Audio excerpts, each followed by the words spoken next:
Hello? My girlfriend laughed and said, "If my ex texted me right now, I'd drop you instantly." Everyone at the table laughed. I smiled too. Moments later, her phone buzzed, a public announcement of my promotion lighting up her screen. I stood up, left without a word, and let the silence do what no reply ever could. We were at a crowded rooftop bar downtown, the kind with overpriced cocktails and string lights meant to make everything feel lighter than it actually is. Her friends were there. A couple of her coworkers. People I'd spent months trying to fit in with.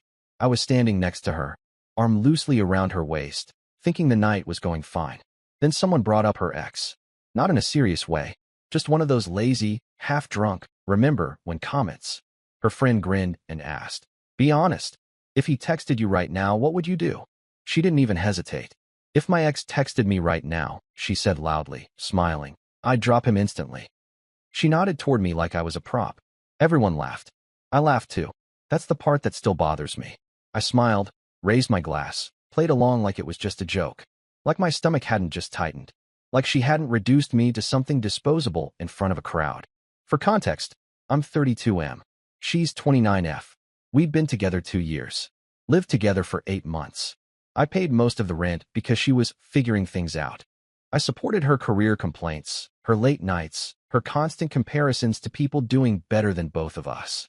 She loved to say she was just brutally honest. I'd learned that was her excuse for being cruel. Someone else joked, "Damn, savage," and she shrugged. "What? I'm just saying.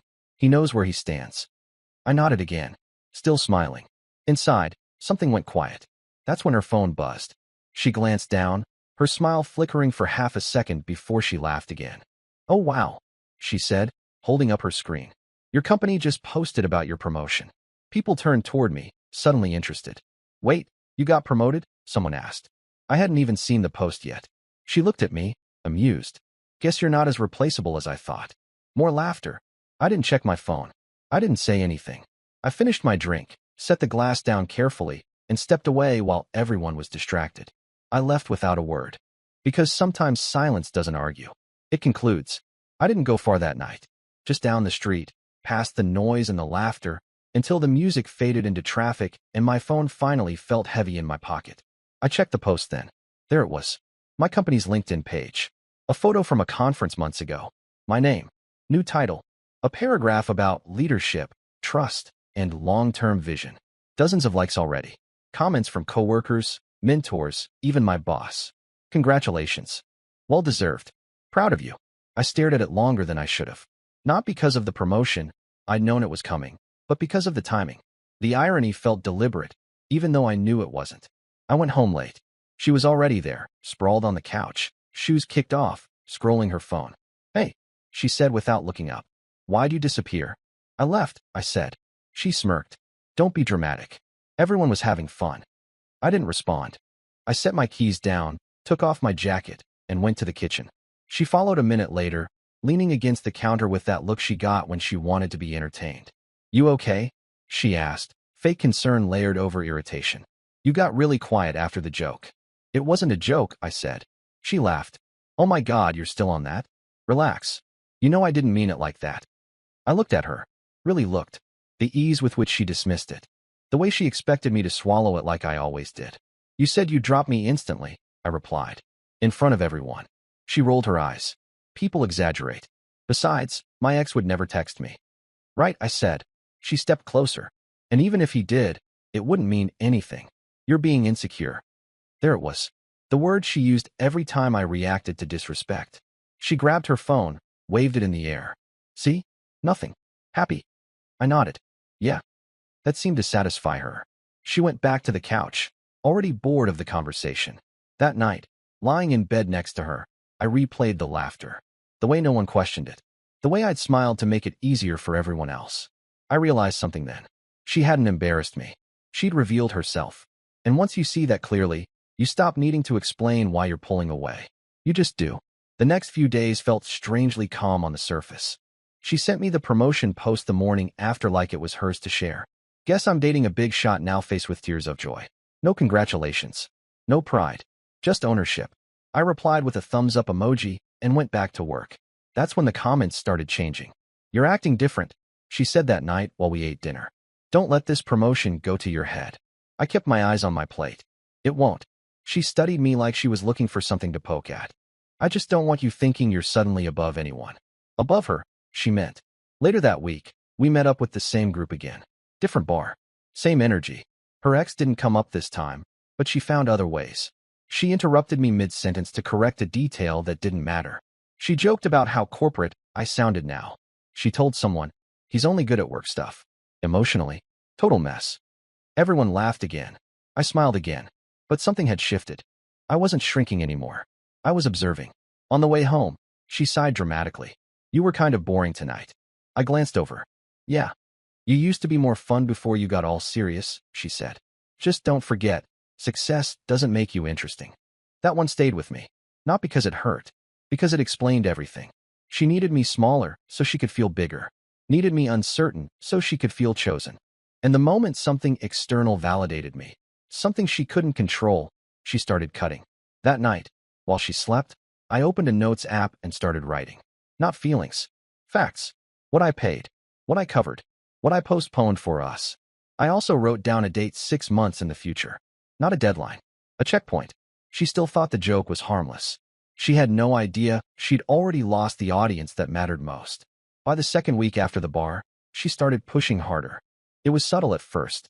Little comments meant to test whether I'd shrink back into place. Must be nice getting all this attention at work, she said one morning while getting ready. Just don't start thinking you're special.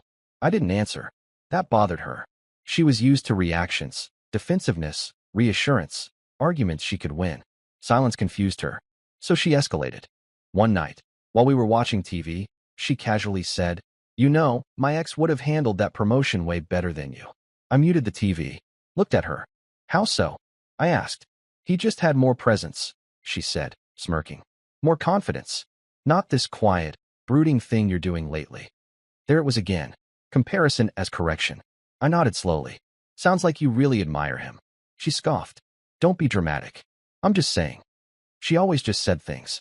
Never owned the impact. Never apologized. The cruelty was always framed as honesty, and honesty was always framed as a favor. A few days later, she asked if I could cover a larger share of rent again because she was between opportunities. I agreed without discussion. Not because I felt obligated, but because I was already planning my exit, and keeping the peace bought me time. That night, she posted another story. A photo of her drink. Caption, still waiting for someone who actually excites me. I saw it. She knew I would.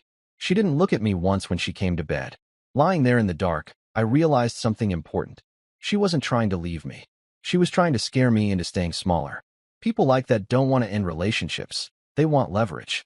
They want you unsure, grateful, replaceable. The promotion post hadn't impressed her. It had threatened her. And from that moment on, everything she did was about restoring the old balance, where I laughed off disrespect and called it love. What she didn't know was that balance was already gone. I wasn't angry. I was preparing. And preparation is far more dangerous than rage. The night everything finally tipped wasn't dramatic. No shouting. No tears. Just a quiet realization that I'd crossed some invisible line she couldn't pull me back from. We were at dinner with another couple, friends of hers I barely tolerated. Midway through the meal, the guy asked how work was going. Before I could answer, she cut in. He's been so full of himself lately, she said, laughing. Ever since that promotion post. Like, relax, you're still you. Everyone chuckled. I smiled again. Out of habit. Out of muscle memory. Then she added, honestly, if my ex texted me right now, I'd still drop everything. At least he knew how to keep things exciting. That one landed differently this time. Not because it was worse, but because I didn't feel the need to recover from it. I excused myself to the bathroom, stood there staring at my reflection, and felt something settle. No anger. No humiliation. Just certainty. When I came back, she was already scrolling her phone under the table. It buzzed. She glanced down and froze for half a second. Then she laughed loudly. Oh my God. Speak of the devil. Your company reposted the promotion again. Guess you're really milking this. She turned the screen toward the table. Everyone leaned in, suddenly impressed. Damn, someone said. That's huge. She looked at me, smirking. See? Guess I picked someone right after all. That was the moment. I stood up, calmly, placed my napkin on the table, and said nothing. She frowned. Where are you going? I'm heading out, I said. Seriously, she scoffed. Over a joke? I didn't answer. I didn't look back. I walked out into the night air feeling lighter than I had in months, knowing something she didn't yet understand. I'd already outgrown the version of myself she still thought she controlled. And silence, real silence, was about to teach her a lesson no argument ever could. She didn't text me that night. That's how I knew it bothered her. Normally, if I walked out or went quiet, my phone would blow up with messages, half accusatory, half needy. That night, nothing. Just silence. Strategic silence. The kind meant to punish. I let it work. The next morning, she finally messaged me like nothing had happened. You left your charger here. Also, don't be weird about last night. No apology. No question. Just an expectation that I'd fall back into place. I replied, keep it. That was new. When I got home that evening, she was already annoyed. Sitting on the couch, arms crossed, TV on mute. So we're doing the passive-aggressive thing now? She asked. No, I said, setting my keys down. We're doing the honest thing. She scoffed. Oh, please. You walked out to make a point. I walked out because I was done being the punchline. She laughed, sharp and dismissive. God, you're so dramatic lately. You really think you're irreplaceable now? I didn't answer right away. I just looked at her. That unsettled her more than anything. You know, she continued, leaning forward, confidence looks bad on you. You should be grateful I put up with your moods. That was it.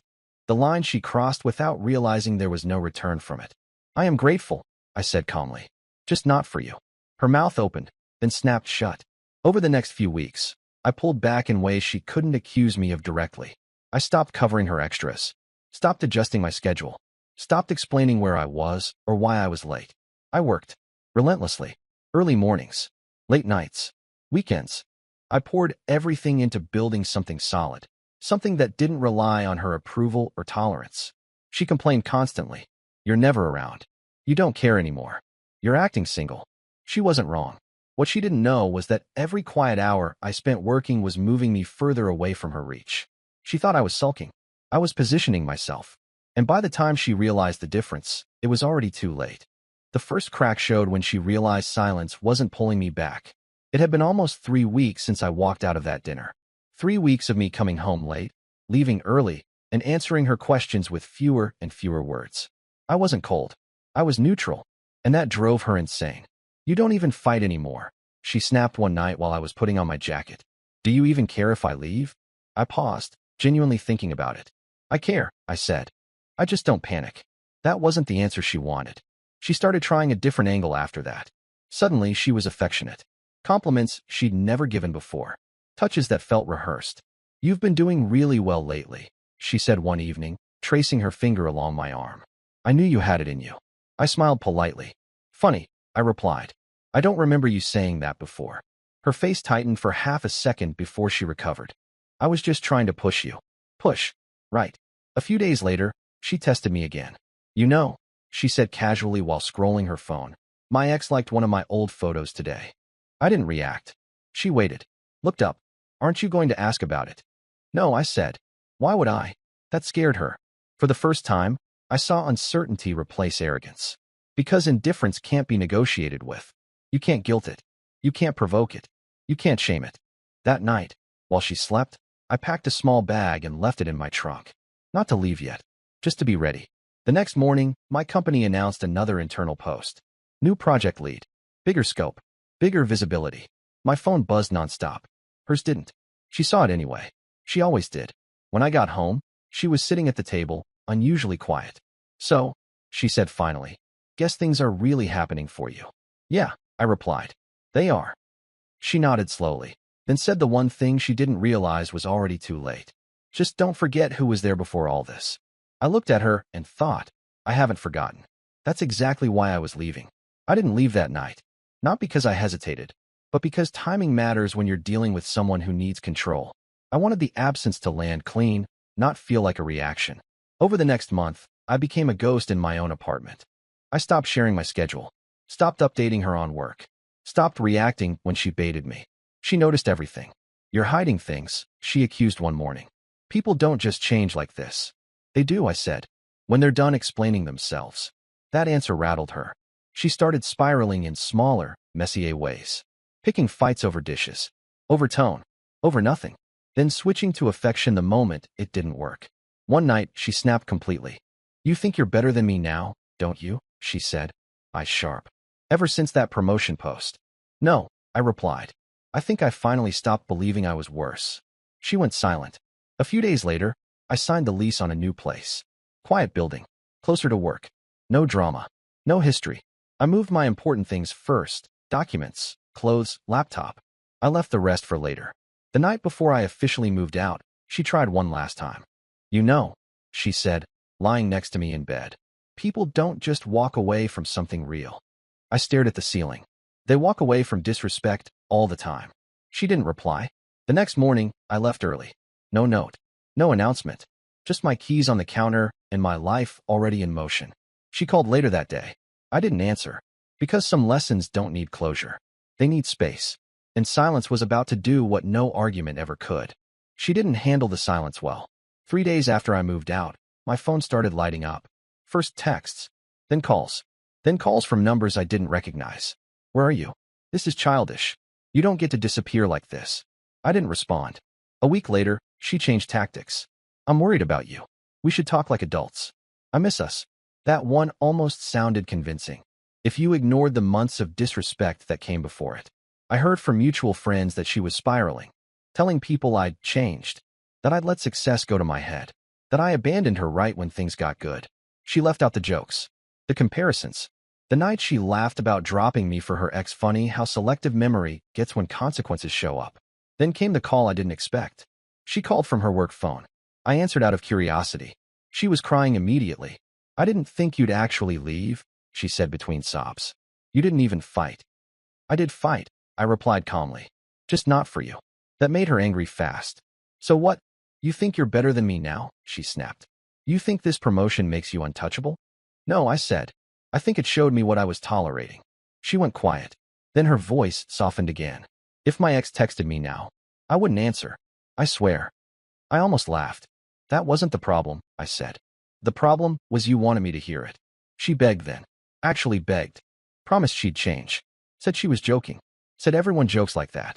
I looked out the window of my new place at the city lights. Quiet, steady, peaceful. I believe you could change, I said honestly. I just don't need to stay to see it. She hung up without saying goodbye. That was the last time we spoke. Because by then, the silence wasn't punishment anymore. It was protection. I saw her one last time about 2 months later. It wasn't planned. It never is. I was at a small industry mixer. Nothing flashy, just drinks, quiet conversations, people talking shop. I was there with someone new. Not as a statement. Not to prove anything. Just because life had kept moving and I'd let it. She spotted me across the room. I knew immediately by the way her posture stiffened. She walked over slowly, eyes flicking between me and the woman beside me. My new girlfriend smiled politely, completely unbothered. That alone said more than any words could have. So, my ex said, forcing a laugh. Guess everything worked out for you. Yeah, I replied. It did. She nodded, swallowing. I didn't think you'd actually leave like that. Without saying anything. I thought about the bar, the laughter, the way she'd made me the punchline and expected me to play along. I said everything I needed to, I said. Just not out loud. She looked down. For the first time, she didn't have a comeback ready. No joke. No comparison. No weaponized honesty. I didn't think silence would hurt more than yelling, she admitted quietly. I met her eyes. It usually does. There was a long pause before she asked the question I knew was coming. Do you ever miss me? I answered honestly. I miss who I was before I learned better. That was the end of it. She nodded once, stepped back, and walked away without another word. I turned back to my girlfriend, who squeezed my hand and asked if I was okay. I was. Because some people only understand your value when you stop explaining it to them.